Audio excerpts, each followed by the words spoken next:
ഇന്ന്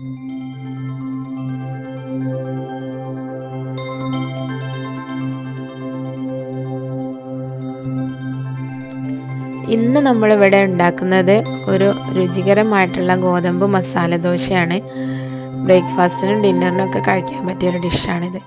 ഇതിനായിട്ട് ഞാൻ ഈ ഒരു കപ്പിൽ 2 കപ്പ് ഗോതമ്പ് പൊടിയാണ് എടുത്തിട്ടുള്ളത്. ഗോതമ്പ് പൊടിക്ക് പകരം ആട്ടപ്പൊടി ഉപയോഗിക്കാം.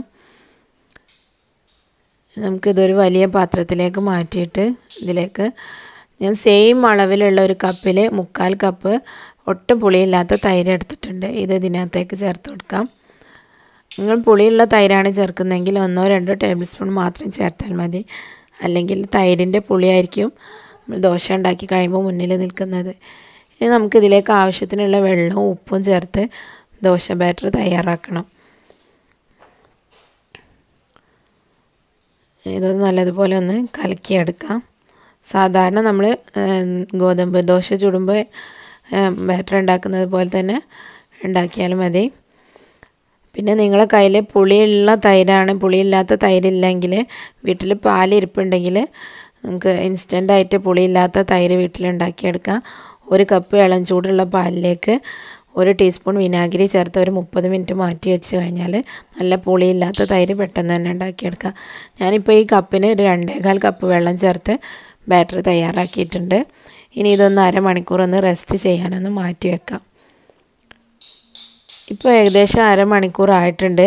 ഇനി നമുക്ക് ഇത് ബാറ്ററിലേക്ക് കുറച്ച് മസാലകൾ കൂടെ ഒന്ന് ആഡ് ചെയ്തിട്ട് ദോശ ചുട്ടെടുക്കാം.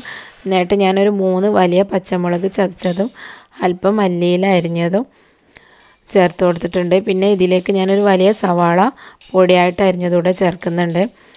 പിന്നെ ഈ മല്ലിയിലയുടെയൊക്കെ രുചി ഇഷ്ടമില്ലാത്ത ആളുകൾക്ക് അതിൻ്റെയൊക്കെ അളവ് കുറയ്ക്കാവുന്നതാണ്. ഇതിലേക്ക് ഒരു 1/2 ടീസ്പൂൺ ഗരം മസാലയും 1 ടീസ്പൂൺ മഞ്ഞൾപ്പൊടിയും 1 ടീസ്പൂൺ മുളക് പൊടിയും കൂടെ ചേർത്ത് കൊടുക്കാം. മഞ്ഞൾപ്പൊടി ഇതിനൊരു മഞ്ഞ കളർ കിട്ടാൻ വേണ്ടിയിട്ട് ചേർക്കുന്നതാണ്. മുളക് പൊടി കൂടുതൽ എരിവ് വേണമെന്നുള്ളവർക്ക് മുളക് പൊടിയുടെ അളവ് കൂട്ടുക, അതുപോലെ എരിവ് വേണ്ടാന്നുള്ളവർക്ക് കുറയ്ക്കുകയും ചെയ്യാം.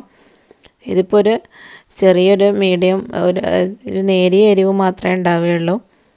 കൂടുതൽ വേണമെന്നുള്ളവർക്ക് മുളക് പൊടിയുടെ അളവ് കൂട്ടി കൊടുക്കാം. ഇത് നന്നായി ഒന്ന് മിക്സ് ചെയ്തെടുത്തിട്ട് നമുക്ക് ദോശ ചുട്ടെടുക്കാം. ഇത് മിക്സ് ആയിട്ടുണ്ട്. നമുക്ക് ദോശ ചുടാം. ഇതിനായിട്ട് ഞാൻ ഒരു ദോശത്തവയാണ് ചൂടാക്കി എടുത്തിട്ടുള്ളത്. നിങ്ങൾ സാധാരണ എന്തിലാണോ ദോശ ഉണ്ടാക്കൽ അതിൽ തന്നെ ഉണ്ടാക്കിയെടുക്കുക. 1 സ്പൂണ് ദോശമാവ് എടുത്തിട്ട് ഇതുപോലെ ഒന്ന് ഒഴിച്ച് വട്ടത്തിലൊന്ന് ചുറ്റിച്ച് പരത്തിയെടുക്കാം. കൂടുതൽ വലിപ്പമുള്ള ദോശ വേണമെന്നുള്ളവർക്ക് കുറച്ചുകൂടെ മാവ് എടുത്തിട്ട് ചുറ്റിച്ച് കൊടുത്താൽ മതി. ഞാൻ ഇതിൻ്റെ മുകളിലേക്ക് ഒരു 1/2 ടീസ്പൂണോളം നെയ്യ് ചേർത്ത് കൊടുക്കുന്നുണ്ട്. നെയ്ക്ക് പകരം ബട്ടറോ അതല്ലെങ്കിൽ ഏതെങ്കിലും വെജിറ്റബിൾ ഓയിലോ ഒക്കെ ഉപയോഗിക്കാവുന്നതാണ്. അതൊക്കെ നിങ്ങളുടെ ഇഷ്ടം, നിങ്ങൾക്ക് താല്പര്യമുള്ളതുപോലെ ചെയ്യാം. ഞാനിപ്പോൾ നെയ്യാണ് ചേർത്ത് കൊടുക്കുന്നത്. ഇനി ഇതൊന്നും ചേർത്തോളണമെന്ന് നിർബന്ധമില്ല. നെയ്യ് ചേർക്കാതെ നമുക്കിത് ഉണ്ടാക്കിയെടുക്കാം. പിന്നെ ഇത് ഉണ്ടാക്കിയെടുക്കുമ്പോൾ എപ്പോഴും ലോ ഫ്ലെയിമിൽ ഇട്ടിട്ട് വേണം ചെയ്യാൻ.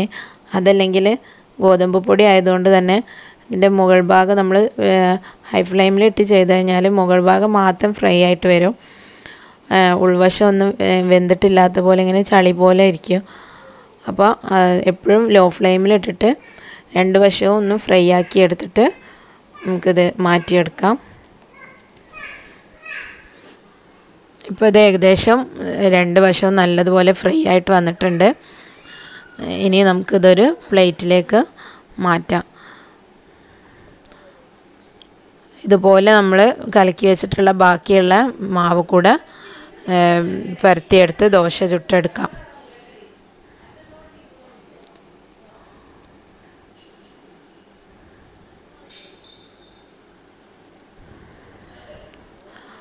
അപ്പോൾ ഇന്നത്തെ റെസിപ്പി എല്ലാവർക്കും ഇഷ്ടമായിട്ടുണ്ടാവുമെന്ന് കരുതുന്നു. വളരെ ടേസ്റ്റിയും ഹെൽത്തിയുമായിട്ടുള്ള ഒരു ഗോതമ്പ് ദോശയാണ് ഇപ്പോൾ ഞാനിവിടെ കാണിച്ചിട്ടുള്ളത്. ബ്രേക്ക്ഫാസ്റ്റിനും അതുപോലെ ഡിന്നറിനും കഴിക്കാൻ പറ്റുന്ന ഒരു റെസിപ്പിയാണ്.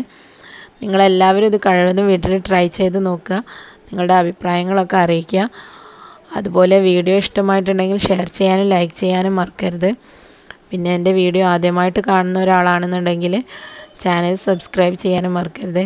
സബ്സ്ക്രൈബ് ചെയ്യുന്നതിൻ്റെ കൂടെ ആ ബെൽ ബട്ടൺ കൂടെ അമർത്തിയാൽ പുതിയ വീഡിയോസൊക്കെ ഞാൻ അപ്ലോഡ് ചെയ്യുമ്പോൾ കൃത്യമായിട്ടുള്ള നോട്ടിഫിക്കേഷൻസ് ലഭിക്കുകയുള്ളൂ.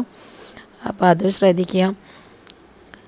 അപ്പോൾ ഇന്നത്തെ റെസിപ്പി എല്ലാവർക്കും ഇഷ്ടമായിട്ടുണ്ടാവുമെന്ന് കരുതുന്നു. ഇതുപോലെ വളരെ എളുപ്പത്തിൽ ചെയ്യാൻ പറ്റുന്ന രുചികരമായിട്ടുള്ള മറ്റൊരു ഡിഷുമായിട്ട് ഇൻഷാ അല്ലാ നെക്സ്റ്റ് എപ്പിസോഡിൽ കാണാം.